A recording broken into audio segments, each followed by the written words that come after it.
Praise the lord. చాలాసార్లు మనము వాగ్దానాలు దేవుడు చేసినప్పుడు అవి కొన్నిసార్లు మన పరిస్థితిని బట్టి మనం నమ్మలేని పరిస్థితిలో ఉంటాం అనమాట. గిద్యోని విషయంలో కూడా అంతే. దేవుడు గిద్యోని పిలుస్తాడు, పరాక్రమ బలాఢ్యులా అంటాడు. తర్వాత తను కొన్ని సూచనలు అడుగుతాడు, నమ్మలేక ఆ సూచనలు కూడా దేవుడు 2 సూచనలు నెరవేరుస్తాడు.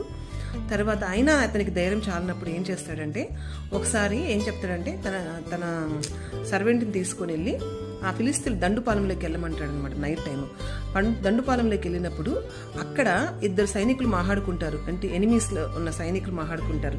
నాకు ఒక కల వచ్చింది, రాత్రి ఒక ఎవల రొట్టె వచ్చి మన దండు మీద పడి నాశనం చేసిందంటే దానికి ఇంకొక సైనికుడు ఏమని చెప్తాడంటే, అది ఎవరో కాదు, గిద్యోను వచ్చి మనల్ని నాశనం చేస్తాడని వాళ్ళు డిస్కస్ చేసుకుంటుంటే అది గిద్యోను విని ధైర్యం తెచ్చుకొని యుద్ధానికి వెళ్తాడు. దేవుడు ఎన్నో వేస్ మనల్ని స్ట్రాంగ్ చేయడానికి ఎన్నో వేస్ చూస్ చేసుకుంటాడు.